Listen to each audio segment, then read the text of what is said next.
नमस्कार साथियों, प्रताप क्लासेस के यूट्यूब प्लेटफॉर्म पर आप सभी का हार्दिक स्वागत है। आज के सेशन में हम बात करेंगे फर्स्ट ग्रेड यानी स्कूल व्याख्याता को लेकर। स्पेशल आपके टॉपिक्स हैं भारत का इतिहास, सामाजिक और धार्मिक पुनर्जागरण से संबंधित। सबसे पहले सामाजिक व धार्मिक पुनर्जागरण से संबंधित हम बात करेंगे स्वामी दयानंद सरस्वती जी के बारे में। ये जो मैं डाटा लेकर आया हूँ ये है ओल्ड आरबीएसई बुक्स है, कक्षा 11 की, जो पहले चलती थी, अब एनसीईआरटी द्वारा जारी किया गया है। तो इसमें कुछ टॉपिक्स हैं जो महत्वपूर्ण है फर्स्ट ग्रेड एग्जाम के लिए। तो जो भी साथी एग्जाम देने जाएंगे आपके लिए महत्वपूर्ण, अच्छे तरीके से पढ़ लें इनको, और किस किस प्रकार से कहाँ से प्रश्न बन रहे हैं वो भी आपको पढ़ने, क्योंकि पिछली बार लगभग 2 प्रश्न आए थे, वो इस बुक में से आए थे, तो उसकी मैं भी चर्चा करूँगा कौन सा प्रश्न आया था। तो सभी साथी वीडियो को लाइक करें, शेयर करें, और चैनल पर नए हैं तो चैनल को सब्सक्राइब कर लें और बेल आइकन का घंटा दबा लें, ताकि जैसे ही मैं वीडियो अपलोड करूँगा आपके पास नोटिफिकेशन पहुँच पाएगा। और प्रताप क्लासेस के टेलीग्राम को भी ज्वाइन कर लो। और फर्स्ट ग्रेड के लिए आप करंट अफेयर्स की टेस्ट सीरीज लेना चाहते हैं तो आप प्रताप क्लासेस के ऐप को डाउनलोड करें और वहाँ से टेस्ट सीरीज ज्वाइन करें और अच्छे तरीके से करंट की तैयारी करें, क्योंकि 10 से 12% करंट के आपके आने वाले हैं। ठीक है, उसमें आपको राजस्थान और इंडिया दोनों के करंट मिल जाएंगे। तो बात करते हैं आज के सेशन की। हम बात करेंगे स्वामी दयानंद सरस्वती जी के बारे में पढ़ेंगे। ठीक है, तो बात करते हैं। देखिए, ये है पुस्तक, इकाई 10 और अध्याय 22 है इसमें, और 22वां अध्याय है भारत में राष्ट्रीय आंदोलन के प्रमुख व्यक्तित्व व राजनीतिक चिंतन में उनका क्या योगदान है। ये कुछ टॉपिक्स दिए हुए हैं, तो इसमें जो हमारे फर्स्ट ग्रेड एग्जाम के लिए इंपॉर्टेंट है उनकी हम चर्चा करेंगे।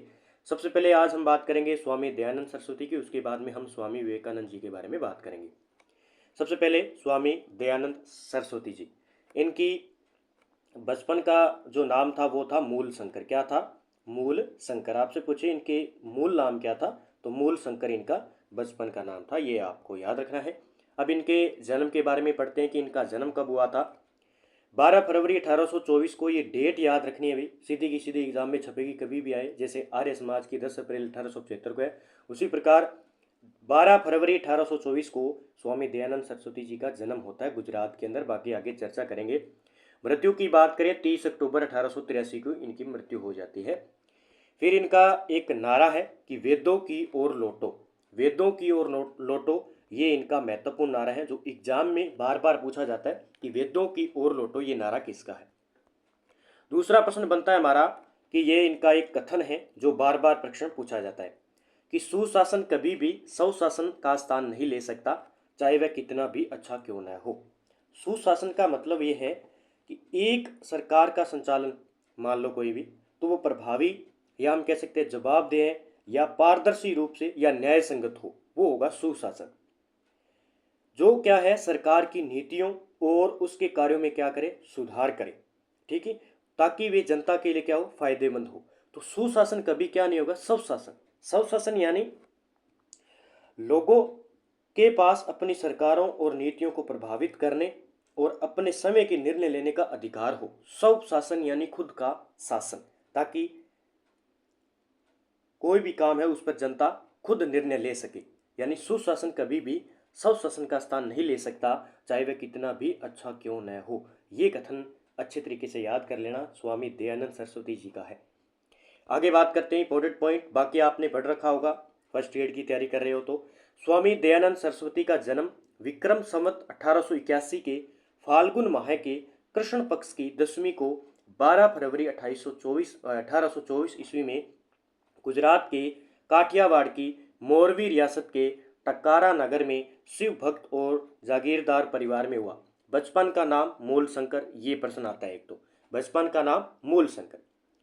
अब विक्रम संवत आपसे पूछा जाए तो 1881 में, ठीक है, 1881 में इनका जन्म होता है।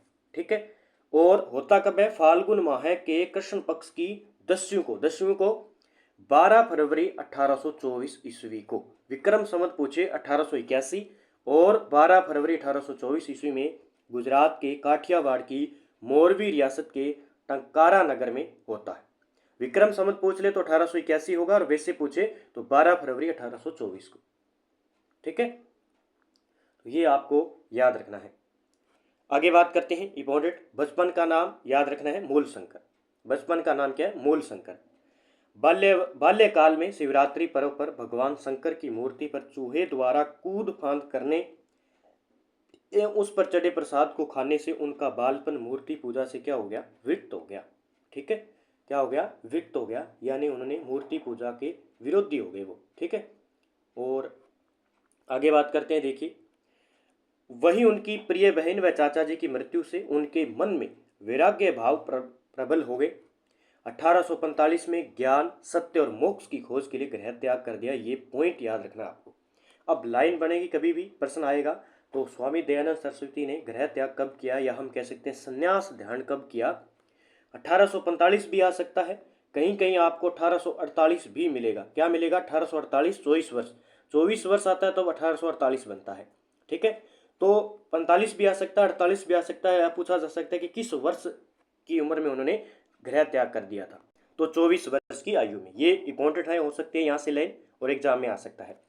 उन्होंने मथुरा के नेत्रहीन संत स्वामी विरजानंद के सानिध्य में वेदों का व्यापक अध्ययन किया और गुरु के आदेश से रूढ़ियों, पाखंड और अंधविश्वासों की उन्मूलन और वेदों के प्रचार प्रसार के लिए पूरे भारत का भ्रमण किया और 10 अप्रैल 1875 को मुंबई में आर्य समाज की स्थापना की।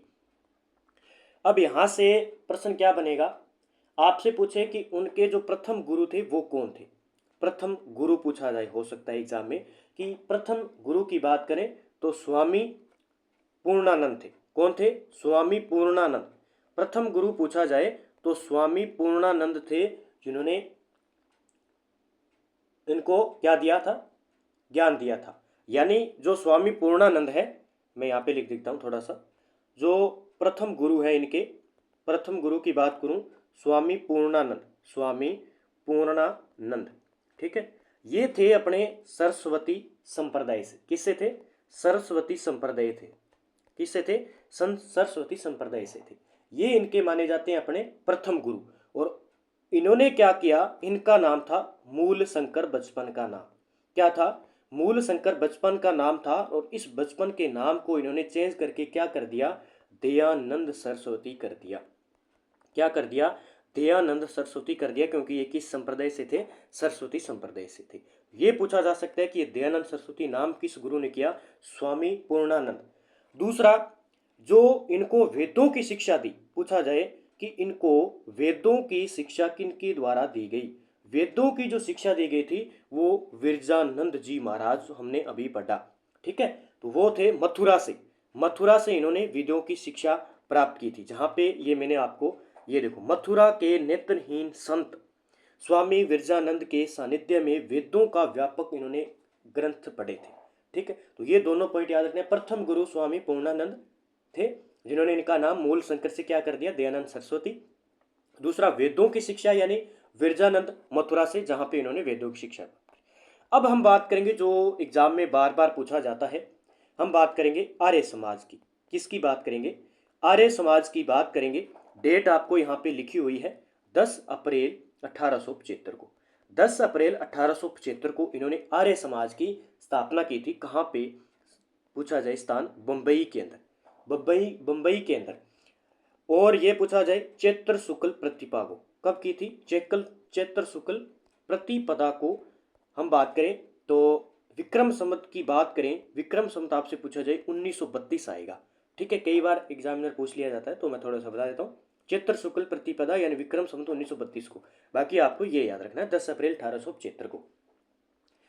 इस आर्य समाज के माध्यम से इन्होंने वैदिक धर्म की पुनर्स्थापना और वेदों की प्रमाणिकता पर बल दिया था, आर्य समाज की।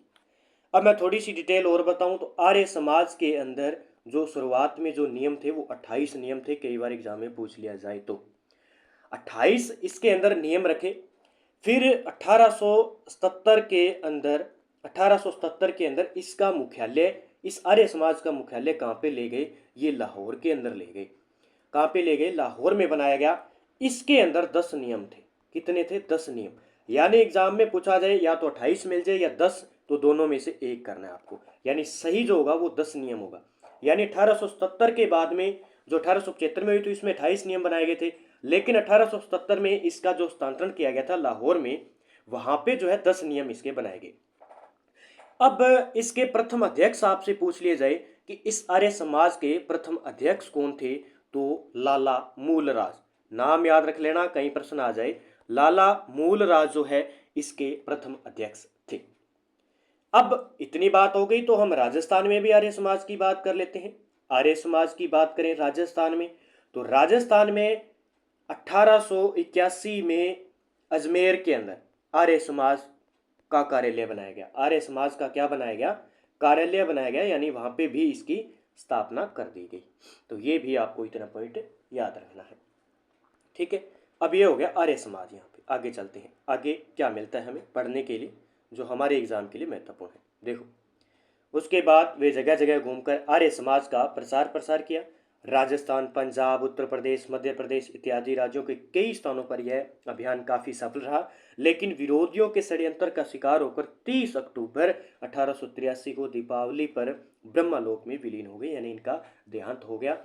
क्योंकि आपने पढ़ा होगा कि जोधपुर के अंदर जसवंत सिंह सेकंड के शासनकाल में वहाँ पे एक नन्ही जान की बात करें तो उन्होंने जहर दे दिया था, इस प्रकार की आपने कहानी पढ़ी होगी।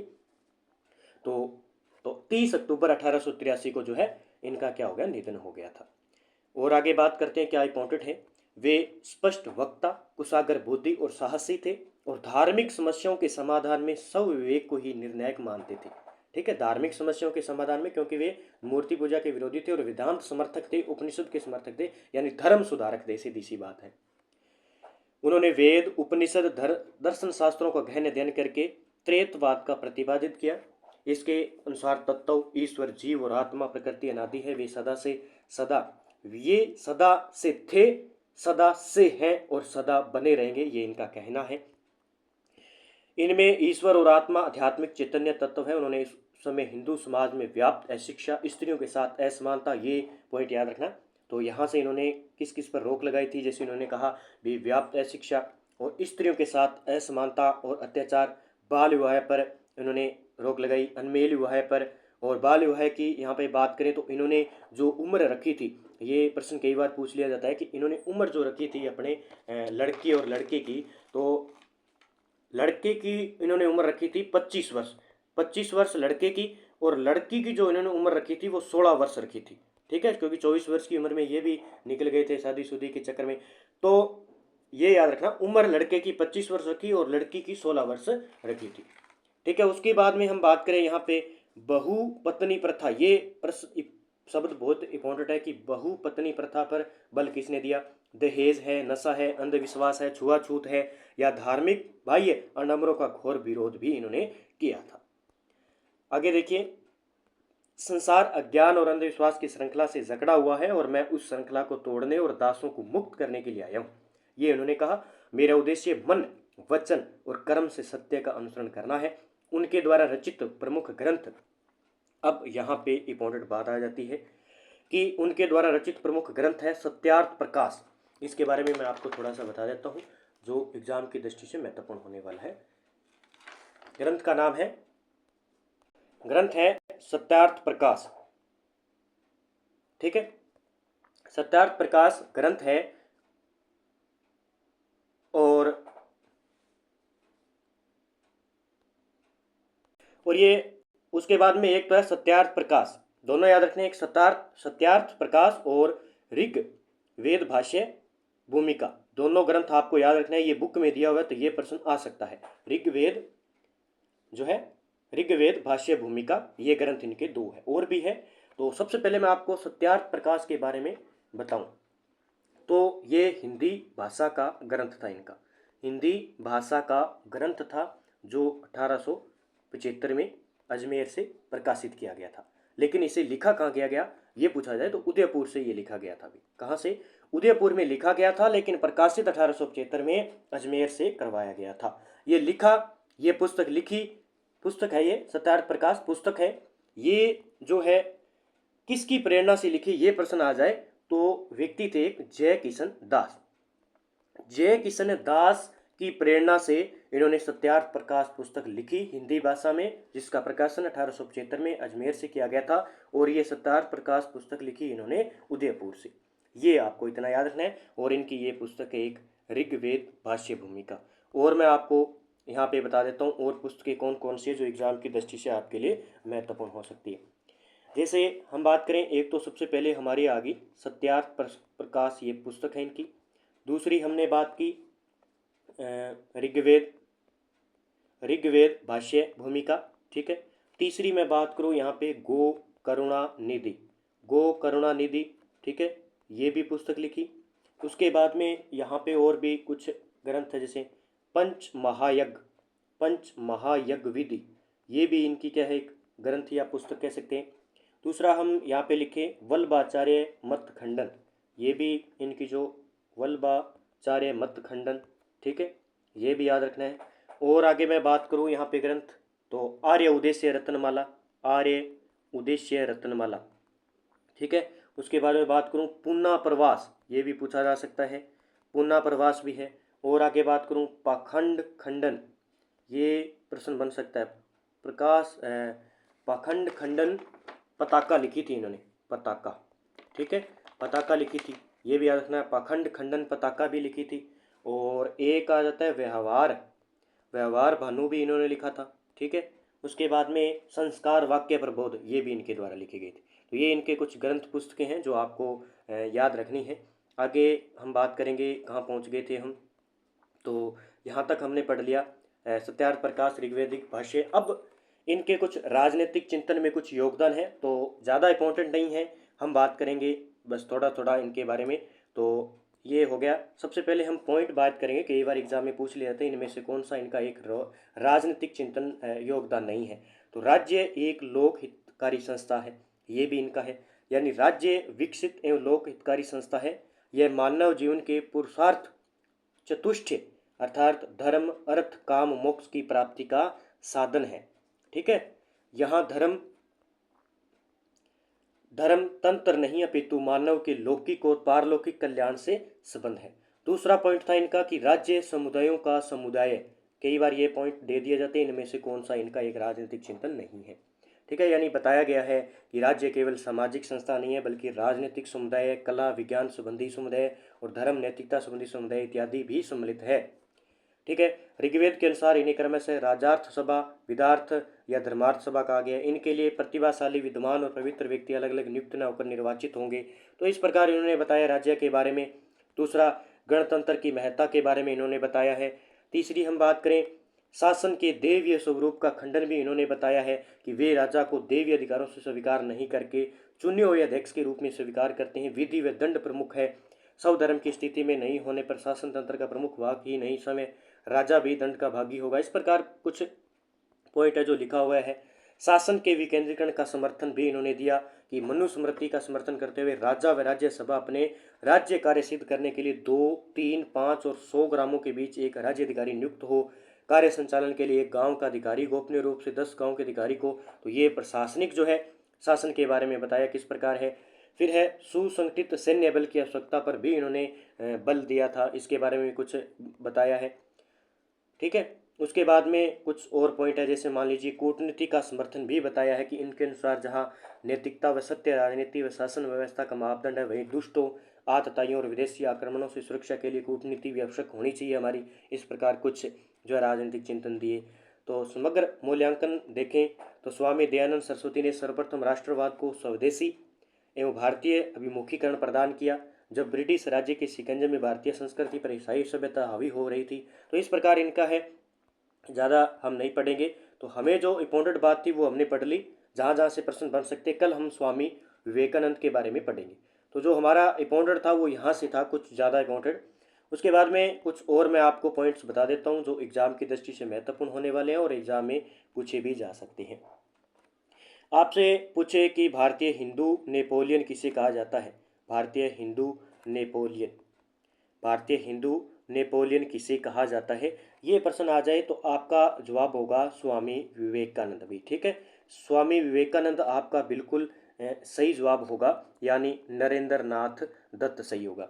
दूसरा प्रश्न बनता है वो है कि भारतीय हिंदू मार्टिन लूथर किसे कहा जाता है, ये आ जाए तो अपना होगा स्वामी दयानंद सरस्वती, स्वामी दयानंद सरस्वती जी आ जाएंगे, ठीक है। ये याद रखना, ये पॉइंट पूछ जा सकता है। और पॉइंट की बात करूं, यहाँ पे वेदों की ओर लौटो इन्होंने नारा दिया। अब हम बात करें, इन्होंने उपदेश देने का एक दिया था कि सबसे पहले सार्वजनिक रूप से उपदेश दिया था इन्होंने 1864 में, 1864 में। उसके बाद हम बात करें राजस्थान में, 1865 में कहाँ पे आए ये, करौली राज्य के अंदर आए। करौली उस टाइम राज्य थे, करौली राज्य के अंदर आए, वहाँ पे उपदेश दिए। उसके बाद में सबसे पूछे कि राजस्थान में प्रवेश कहाँ से किया था, करौली में आए थे 1865 में। फिर उसके बाद में ये आए उदयपुर के अंदर, उदयपुर में आए, वहाँ पे शासक थे सज्जन सिंह।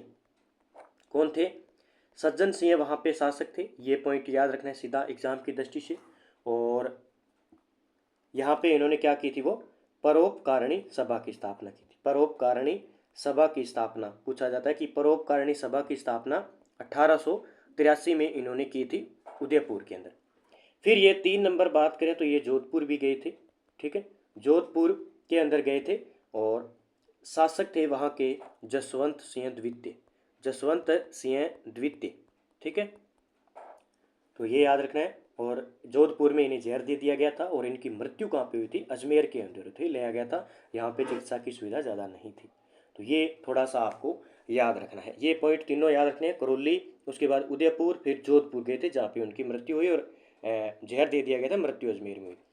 अब पॉइंट एक याद रखना है, एक व्यक्ति थे वेलेंटाइन चिरोल, वेलेंटाइन चिरोल नामक एक व्यक्ति था और इसकी पुस्तक है एक India India unrest, India unrest इसकी एक पुस्तक है, जिसने स्वामी दयानंद सरस्वती को क्या कहा, आर्य यानी आर्य सभा, जो आर्य सभा है उस संस्था को इसने क्या, इसके अंदर क्या लिखा हुआ है उस संस्था के बारे में, आर्य समाज संस्था को, आर्य समाज संस्था को इन्होंने कहा ये भारतीय अशांति का जनक है, भारतीय अशांति की संस्था है, ठीक है, भारतीय अशांति की संस्था है। ये पॉइंट आपको याद रखना है, ये पॉइंट पूछ लिया जाए तो वेलेंटाइन चिरोल या सिरोल भी पूछा जा सकता है। तो इंडिया अर्नेस्ट इनकी पुस्तक है जिसमें लिखा हुआ है कि आर्य समाज जो संस्था है वो भारतीय अशांति की संस्था कहा। वहीं बात करें इसी पुस्तक में बाल गंगाधर तिलक के लिए क्या लिखा गया है, बाल गंगाधर तिलक के लिए इन्होंने कहा कि भारतीय शांति का जनक किसको कहा है, बाल गंगाधर तिलक को। ये पॉइंट आपको याद रखना है, इतना मैंने आपको बताया। और उसके बाद में मैं बात करूं जो शुद्धि आंदोलन चलाया गया था, ये भी याद रखना है।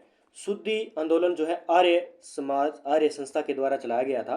क्यों चलाया गया था कि जो धर्म परिवर्तन हिंदुओं को, जो हिंदू धर्म परिवर्तन कर रहे थे उनको क्या है, हिंदू धर्म में दोबारा दीक्षित करना, यानी दोबारा उन्हें हिंदू धर्म में लाना, ये आर्य समाज ने एक शुद्धि आंदोलन चलाया था, जो भी इंपॉर्टेंट है एग्जाम की दृष्टि से, ठीक है।